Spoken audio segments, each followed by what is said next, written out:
They made me sit at the kids' table, at my own parents' barbecue, because, in their words, I hadn't achieved anything worth adult conversation. Everyone laughed. Except me. I just stared at my sister, because she had no idea her dream job needed my signature. Like, share, subscribe if you've ever been underestimated by your own family. Still working at that. What do you call it? Side hustle? My dad mocked, tossing another burger on the grill like he hadn't just insulted my entire existence. Mom chimed in, honey, maybe it's time to stop pretending you're building a business. You're almost 30. Laughter erupted. My sister. Jessica sipped her wine, rolled her eyes, and added, honestly, Sophia, you could have at least married rich like the rest of us. They weren't just talking down to me, they were burying me alive with their words. What they didn't know was that the side hustle they mocked had landed a multi-million-dollar contract just 2 weeks ago. I hadn't told anyone. Not because I wanted to hide it, because I wanted them to show me who they really were before they found out. Jessica boasted to the whole table that she had just applied to Luxa Tech, the fastest growing AI firm in California. Their CEO is a mystery. But I heard they're a woman. Probably some genius with zero social life. She laughed. My fingers tightened around my drink, because I was that CEO, and Jessica? She was already on the interview shortlist. What she didn't know? I had the final say. I excused myself quietly, pretending to check my phone. In my inbox, her interview application lit up. I hovered over one button, approve. But something in me paused. I remembered all the times she tore me down, told me I'd never make it, that I was chasing fantasies. I remembered how my parents pushed me to take a real job, forced me to move out, cut me off. They thought they were teaching me a lesson. They had no idea I was learning how to win. Silently, just then, my dad shouted from across the yard, Sophia, can you grab more napkins? Make yourself useful for once. The entire table chuckled. I didn't say a word. I just smiled, because they were laughing at the woman who controlled Jessica's future. I walked into the kitchen, but instead of grabbing napkins, I opened my laptop.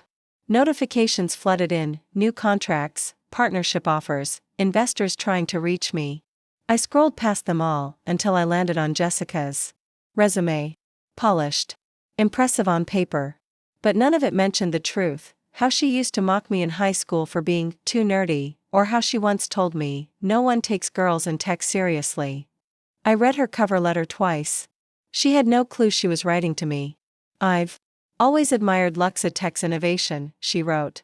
It would be an honor to contribute to a company run with such bold vision. Bold vision? The same girl who told me I'd end up broke was now begging to work under my leadership. I laughed under my breath. Not out of pride, but from the irony. They thought I was beneath them. They thought I failed. But here I was, the decision maker. Suddenly, I heard my mom call out again, Sophia. Are you seriously taking this long? Even kids know how to be helpful. I shut the laptop slowly. Walked back outside with napkins in hand and silence in my eyes. I stood there, watching them joke, mock, brag.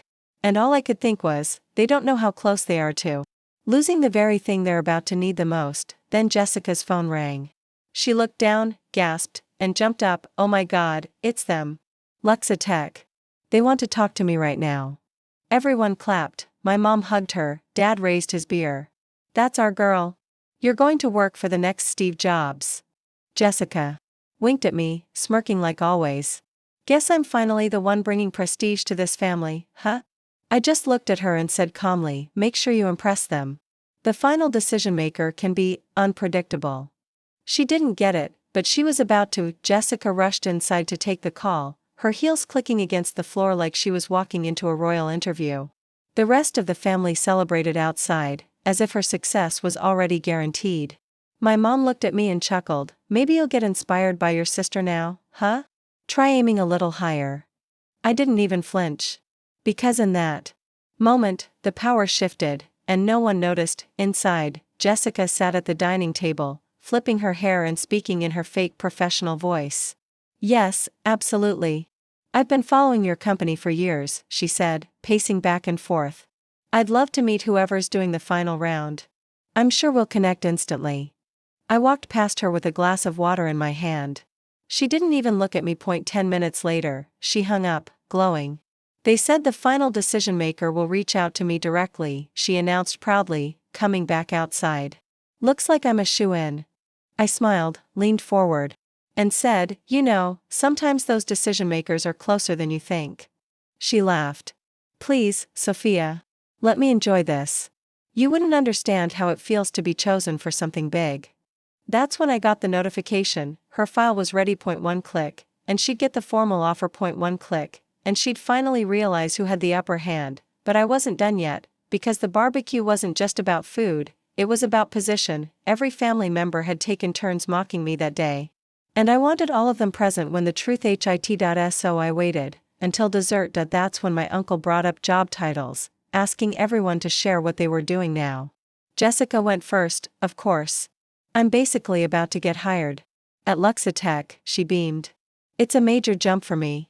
Finally stepping into something meaningful. Everyone clapped, then someone looked at me. Sophia? What about you? I wiped my hands with a napkin, stood up slowly, and said, I own Luxatech. Dead silence. Jessica blinked like she didn't hear me right. My dad tilted his head. What did you just say? I started it 5 years ago. Built it from scratch.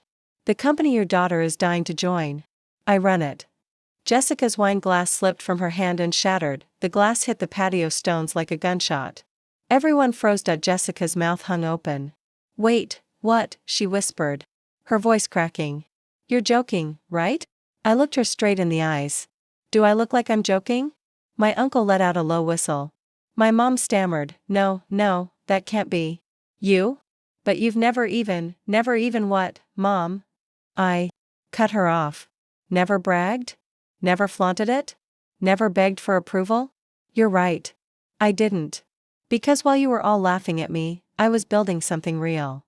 Jessica's face turned ghost white. But, the interview? The final decision maker, I nodded slowly.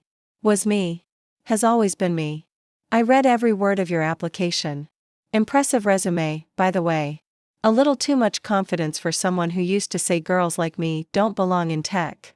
My dad tried to jump in. Sophia, this is a family gathering, not a show. No, Dad, I snapped. This is exactly the show you all created. You handed me the stage when you mocked me. You lit the spotlight when you called me useless. And now, you don't get to control the ending. Jessica's voice shook. Are you going to block my application? I leaned in, just enough so she could hear every word.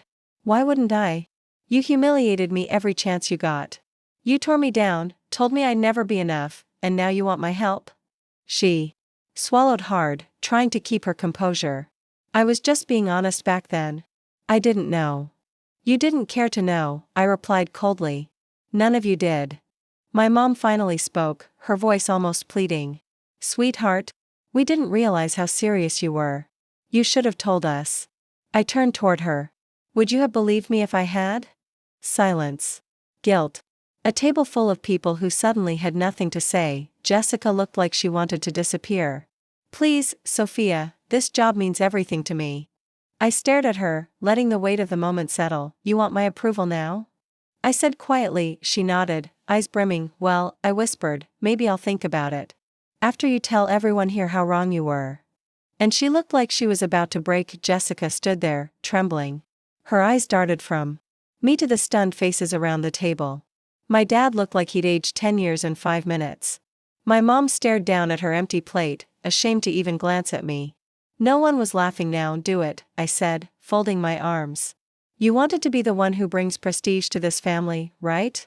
Then show them what real humility looks like. She took a shaky breath, then turned to everyone. I was wrong, she said, voice cracking. I mocked Sophia for years. I said things I shouldn't have. I called her a failure, but she's the one who succeeded. She's the one who built something we couldn't even imagine. No one interrupted. No one clapped. They just sat there, choking on the truth, and I'm sorry, she added, barely holding back tears. Sophia, I'm sorry.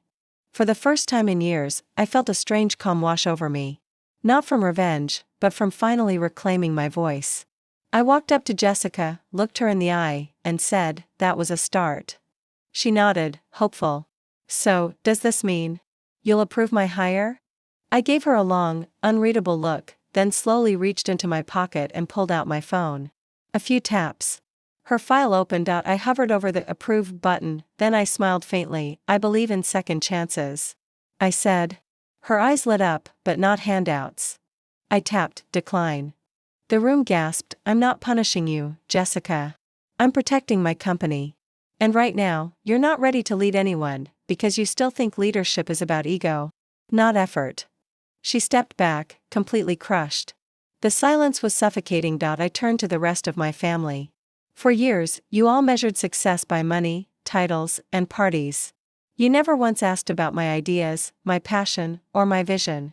And that's fine. Because now, I'm done asking for a seat at this table. I placed my napkin down, picked up my bag, and started to walk away. Sofia, wait, my dad called out. We didn't know, we made a mistake. I paused at the gate, looked over my shoulder, and said one last thing. You didn't make a mistake. You made a choice, and so did I. I chose to rise while you watched me fall, and now you'll watch me lead, without needing your permission.